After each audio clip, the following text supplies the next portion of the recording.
Tato. Thank you for having me here today. I've literally been awake for 48 hours with a few dozes and naps in between on an airplane. So if this doesn't come across, it's the jet lag, it's not me. All right.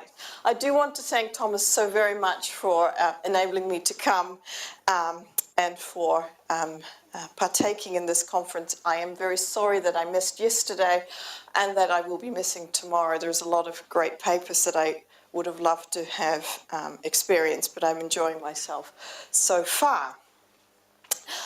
I have another apology to make. It's a corrective statement. While this talk will talk about global war, it will also talk about Switzerland, and situated in this global war, it really should be titled differently, and that really only came about as I was writing it. It really should be titled, Perhaps You Understand, Neutrals, Belligerents, and the Totalization of the First World War. Either way, this cartoon by British cartoonist W.H. Robertson, Neutral, a Swiss shepherd watching a battle on the frontier, is a perfect entry point into the ideas that I'm going to be talking about today. Before I go on, I also want to acknowledge my colleague and friend, Professor Ismay Tamis at the Netherlands Institute for War, Holocaust and Genocide Studies in Amsterdam for her contributions to this paper, which will also become more apparent as the talk goes on. So 100 years ago this year, the First World War entered into a decisive phase, spreading havoc, disaster, death, revolution, disease across the planet, including here in Switzerland, where a general strike, the Spanish flu epidemic, and the cutting impact of wartime shortages impacted severely on the well-being of many citizens and heightened the insecurities of the Swiss state. Over the last 4 years, back to our present, the centennial commemorations of the same conflict have inspired a wealth of new research, including on the plight and experiences of neutral states, like Switzerland. So if we can, and I know I was very critical about European politics of memory just before, quite rightly I think, but if we can thank them for anything, the EU that is for anything, it is that it's commemorative focused on the war as a European catastrophe, if not a global one, has reinforced the idea that the First World War was a war involving all Europeans, regardless of whether they were neutral or belligerent. Certainly, any study of the European neutrals between 14 and 1918 makes that statement true. Significantly, even here in Switzerland, which is so clearly the home of neutrality and situated so clearly outside the purview of the EU, both those statements said tongue-in-cheek, a renewed awareness has inspired new research projects, some of which focus on the transnational history of Switzerland as a neutral in war. Now, this Swiss-focused research is part of a growing body of work on World War I neutrality that reaches from Argentina to Iran to Greece, Spain, and the Scandinavian states. And with the possible exception of neutrality studies about the early modern period, historians of First World War neutrality operate at the forefront of new approaches to neutrality. Their work not only shows how complex and multidimensional the concept of neutrality is and was, but also how important neutrals and neutrality were to the culture of war. Above all, the rising tide of First World War neutrality studies heightened the importance of the repeated calls for neutrality scholars to be more comparative and transnational in their methodologies. Now, there's very good reason to study neutrality as a transnational and international phenomenon. And as my recent book, this one here, argues, before 1914, neutrality was a common foreign policy position for most countries when others went to war. And here is another recent edited collection which brings out a wide range of neutrality studies and positions that make that point clear as well.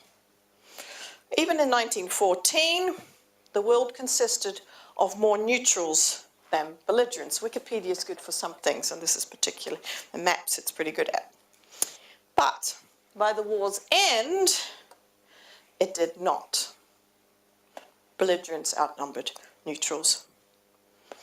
The totalization of the First World War as a global industrial conflict subverted the global economy to the needs of the great power belligerents and subverted all belligerent actions to their need for victory, almost at any cost. In the process, it also perverted some, although not all, of the systemic functions neutrals played in the international system and undermined many of the rights and privileges ascribed to neutrals during the previous long 19th century, including their ability to access the global economy without undue outside interference. Thus, where in 1914 neutrality was a common and much valued element of the international environment, by 1980 it was much less common and increasingly under threat. But here neutrals were not much different from belligerents. The whole world was transformed in 1917 and 1918. As three of Europe's age-old empires collapsed, Germany transformed, and the remaining blue water empires of Britain and France risked dissolution, at least in part.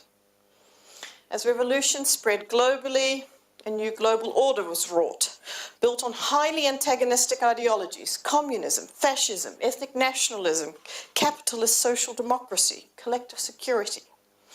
The war and its violence left an indelible mark on people and their political institutions around the world.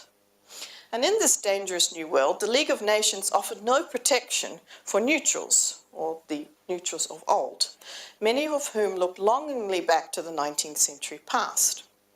Still, be they neutral or belligerent, everyone faced challenging new domestic and international realities after the armistice of November 1918.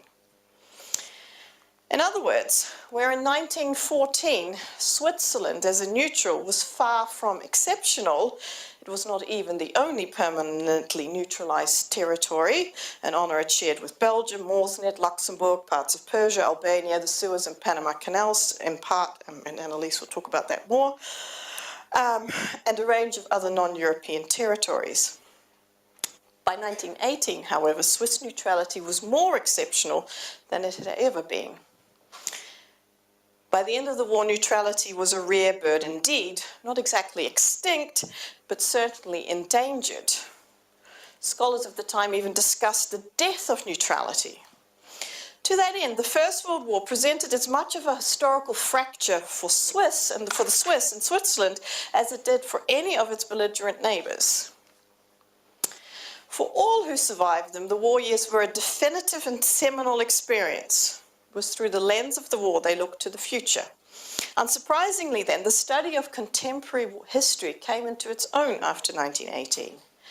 And importantly, some of the best and most insightful history of wartime neutrals and neutrality were also published between 1919 and 1939. Now, I'm giving you this background as context for what I think some of you might think a rather radical premise. Namely, that we should integrate neutrality history more firmly into the mainstream history of the war.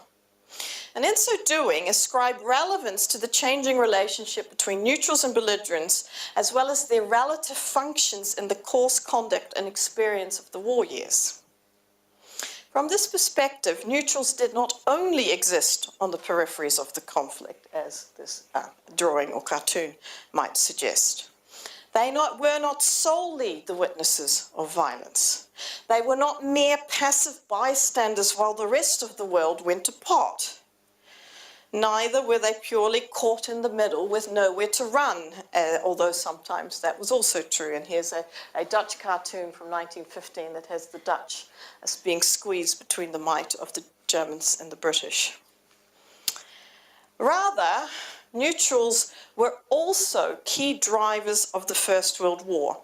Their roles as economic agents, as profiteers, as suppliers of arms, foodstuffs, fuels, raw materials, as bankers, as humanitarians, as governments offering good offices, as refuges for the war's victims and its absconders, as havens of artistic and ideological exile, as hubs of revolution, as potential belligerents, as geostrategic breakers, as places for espionage, as mediators and negotiators, and particularly as witnesses and judges of the war's violence. All those functions are as important to charting the course of the conflict as any role fulfilled by a belligerent state. At least that's what I'm trying to convince you of. Granted, the history of warfare is the history of fighting, the history of human-made death and destruction. Belligerent action should occupy any First World War historian. Neutrals were by definition non-belligerent, but they were, as a result, they were not the most immediate agents of this human catastrophe. But if we take seriously the premise that what stood this war apart from all its predecessors was its global reach, its totalizing effect, and its industrial nature, then we must do more to understand and appreciate the role played by neutrals in this globalizing, totalizing industrial war. For they were as much part of the integrated global economy and the international diplomatic system as any of the belligerents. And the most important, the most obvious example of the importance of neutrality to charting the course of the First World War is obviously the United States. Between 1914 and 1917, the neutral United States grew enormously wealthy on feeding the war economy in Europe. It also continued to trade unhindered with Asia and Latin America, taking full advantage of the recently opened Panama Canal to do so. The United States catapulted into the position of the 20th century superpower in large part because of the expansion of its wartime wealth, acquired mainly as a neutral. American neutrality in the opening years of the First World War enabled its rise to power in the war's aftermath. That the United States entered the war in April 1917 then is vitally important. A recent work by Michael Nyberg, and I think he's speaking tomorrow, shows us that the American entry into the war had everything to do with the fear among ordinary Americans that their way of being, their livelihoods, and the very existence of the United States was at risk if Germany won the conflict. The perceived stakes in the war had shifted so fundamentally since 1914 that Woodrow Wilson could overturn his 1916 election promise to keep America out. The United States War Declaration halted more than a century of American isolationism. It upended its adherence to the Monroe Doctrine, at least for the remainder of the war, and it aborted its long-held foreign policy of voluntary neutrality, which it had invoked in every war fought by the other great powers since 1792. The entry of the United States into the war in 1917 presents a fundamental shift in global power and shows how important the changing role of neutrality was in changing the course of the war, taking the international system with it. And it also brings out the vital importance of public values circulating about the war around the world. The war for the hearts and minds of neutrals really did matter, and contemporaries understood this. Consider, too, how central a role was played by neutrality at the outbreak of the war. Even when Germany agreed to go to war for Austria-Hungary against Russia and Serbia in 1914, it did so by and large anticipating that Great Britain would remain neutral and thus would perform the essential systemic function it had fulfilled since 1815, namely of keeping the seas open for commerce to thrive. But against German expectation, Britain did not declare its neutrality. Its government chose to go to war in part because it feared the rise of a German hegemon in Europe. Germany's invasion of neutralized Belgium signaled to Britons, as it did to many observers around the world, that the principles that upheld the stability of the international system of the 19th century, such things as diplomatic restraint, neutrality, war avoidance, balancing power, had been violated in an absolute way. By invading Belgium, Germany had transgressed the acceptable boundaries of, please look at my fingers, civilized behavior, and whatever the German state might thereafter claim about the 1839 Treaty of London, which guaranteed that neutrality being nothing more than a scrap of paper, or that Germany's invasion was a preemptive defensive act to protect its very existence, very few people outside the Central Powers could accept that reasoning. From the outset, then, neutrality underwrote global perceptions of the political values at stake in the war. So if the long 19th century had promoted anything, it was the ubiquity of neutrality in protecting the vital interests of Europe's industrializing states and empires. It was, of course, in 1815 that Switzerland was formally neutralized by great power decree at the Congress of Vienna, and I am aware that the Swiss had some agency in that moment. But so did the great powers. That act of neutralization was one of many ways in which the great powers and the international system promoted, applied, and even adopted neutrality as a utilitarian foreign policy. Neutrality proffered an ideal foundation to defend the safety and peace of Europe, while its citizens projected their formal and informal empires, often by violent means, into the world. 19th century industrialization and imperialism were enabled by the widespread adoption of neutrality and the universal recognition that neutral states had rights. The Swiss Federation thrived in this environment because the principle of neutrality was so well protected in the international system and because its own neutrality played such a key geostrategic function in Central Europe. Thus, if we take the viability of neutrality as a measure of the strength of the 19th century international system, in favor of the European great powers, obviously, as opposed to, for example, to the willingness shown by the great powers to restrain their warmongering, then Germany's invasion of neutral Belgium in August 1914 and Britain's subsequent declaration of war against Germany offer two decisive moments in globalizing and radicalizing the First World War. Two tipping points that changed the terms on which the war was conducted and perceived. These two early belligerent acts transgressed the expected behavior of states in time of war.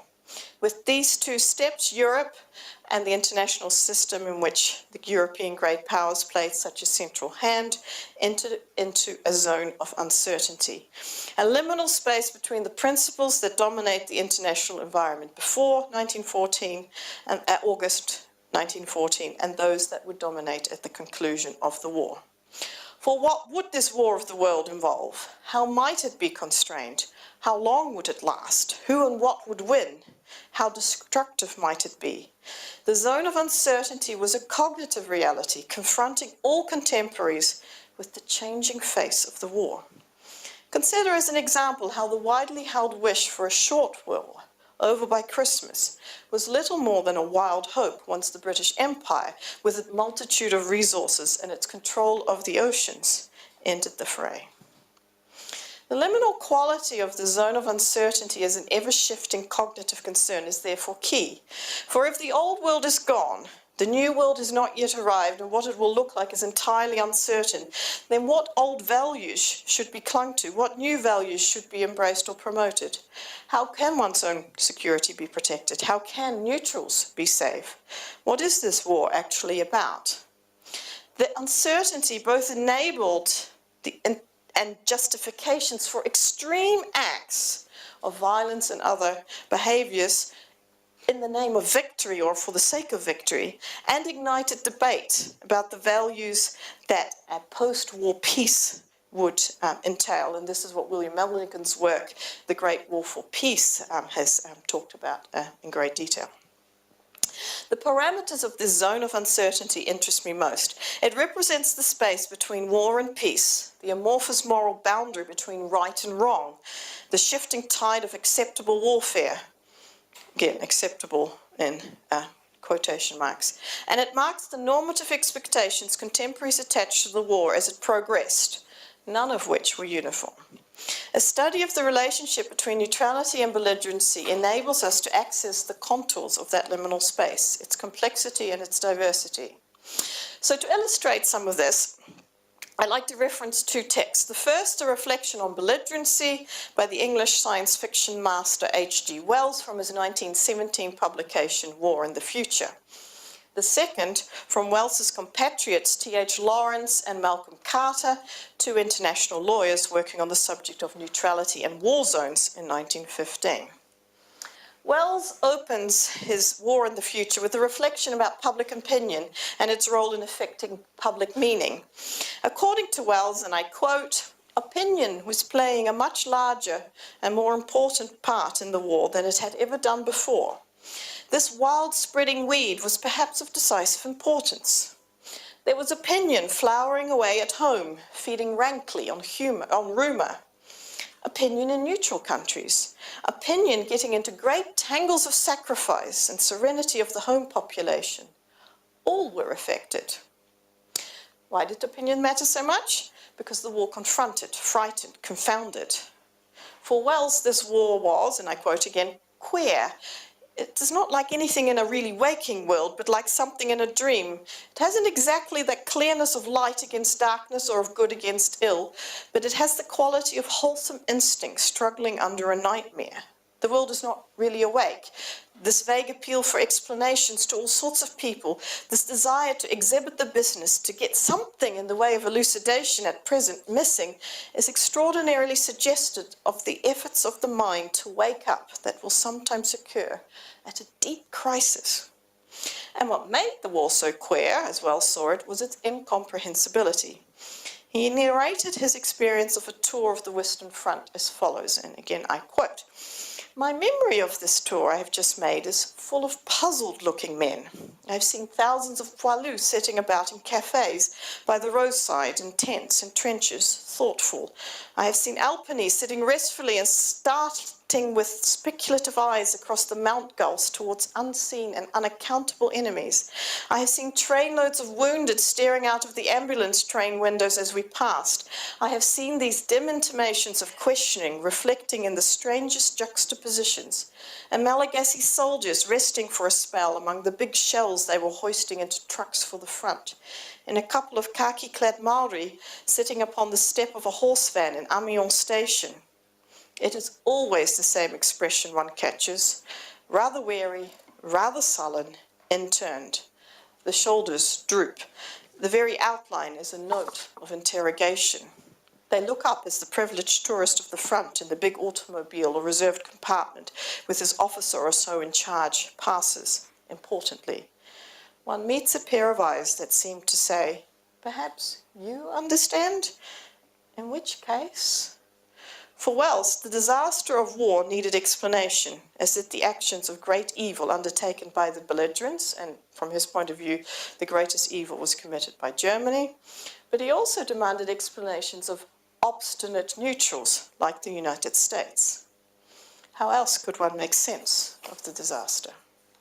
Now, Lawrence and Carter presented a similar, although far less eloquent point, when they suggested in a rather more formal way in 1915 that, and I quote, "Neutrals and all who care for neutrality are faced by the question whether hostilities may be carried on without regard to neutral rights, or only according to the rules that create and protect such rights. The importance of the matter can hardly be exaggerated. Those who deal with it must first make up their minds whether they desire the international society of the future to be organized and governed in the interests of war or of peace." From their perspective, the war, already in 1915, had blurred the distinctions between the value of war and the value of peace. So it is this liminal space between war and peace that sits at the heart of a book that I'm co-authoring with Professor Esme Thomas, pictured here, entitled Global War, Global Catastrophe, Neutral Belligerence and the Transformation of the First World War. It's not going to be out much before 2020, so don't hold your breath. It's also clearly still a work in progress. But our main thesis is that the 1914-1918 war witnessed a series of tipping points, like the invasion of Belgium, Britain's declaration of war, and the entry of the United States in 1917. These tipping points altered the stakes of the conflict in fundamental ways. We argue that these moments, and we've identified 8 of them, shifted the balance between restraint and totalization, enabling us to chart the process by which the First World War became both a global industrial enterprise and a totalized one. And we focus our lens on neutrals because it was in the relationship between neutrals and belligerents that the clash of expectations about the rightful limits of the conflict was most acute. Where neutrals featured clearly as ambassadors of 19th century ways of waging war, advocating for its limitation, promoting their own sovereign rights to trade and territorial integrity, the belligerents, and especially the great power ones, increasingly curbed those rights and upset even their own expectations of how a post-war international system might be built. The need for victory in the face of all the suffering caused by the war repeatedly challenged neutrality and upended the 19th century principle of restraint. So our work takes as its starting point the norms relating to war and peace that dominated the international environment during the 19th century, while acknowledging their complexity and their obvious Eurocentricity. We assert that before 1914 there was a dominant expectation that legitimate warfare between recognized states could only be conducted within the limits of international law, and as Karl von Clausewitz's most famous 1832 study on war explained, as an extension of foreign policy. In line with Clausewitz, states could choose to go to war when they liked, but they could also choose to avoid war and adopt neutrality when others went to war. In other words, warfare had to have a recognizable political purpose. Above all, as Clausewitz also argued, there were limits to how a legitimate war could be conducted. Civilized warfare only allowed for the destruction of an enemy's defensive capability, not for the complete annihilation of the enemy. Of course, there was an extraordinary amount of state violence in the 19th century, conducted outside these parameters of civilized warfare. And Europeans were, on the whole, less concerned about the intense violence and genocidal ambitions of their colonial wars and police actions. But that doesn't take anything away from the fact that their expectation in 1914, when it came to war between themselves, so within civilized Europe, that the First World War seriously transgressed those perceived limits. Or as Michael Geyer posited in an incisive 1993 commentary, and I quote, "The condition of civility which Clausewitz entertained as a prerequisite for waging war was undone in World War I. In this total war, of course, both neutrals and belligerents ultimately lost out." Our main contribution to the story of the totalization of the war is that it was a transgressive exercise consisting of several progressive steps or tipping points, which altered the terms of reference. And here's the point, it altered the terms of reference, so it altered perceptions contemporaries had of the values at stake in the war. So we access the zone of uncertainty through the lens of the war's radicalization. To that end, if we accept Jay Winter's notion that 1917 marked the shift from imperial war to revolutionary war, in other words, from a war conducted primarily by states against states or in the name of an empire, to a war fought for the very existence of the state and for the creation of new states, or if we accept Annette Becker's equally powerful claim that the First World War was the laboratory of 20th century state violence, then our book attempts to chart the steps of the radicalization of that violence. We integrate neutrality and belligerency into that narrative of totalization. And in so doing, we suggest that the existing definitions historians have of the term total war need refining. For us, a total war is more than a war in which enemy civilians become legitimate targets of military warfare. For us, a total war is a war that erodes the distinctions between military and civilian, between restraint and anarchy, between neutral and belligerent.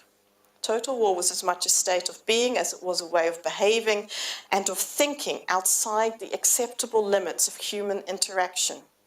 We argue that by 1918, or through 1918, the whole world suffered from this descent into total war. The totalization of the war presented a revolution in mindset that cast an enduring shadow on all humanity across the ensuing century to our today. Tēnā koe.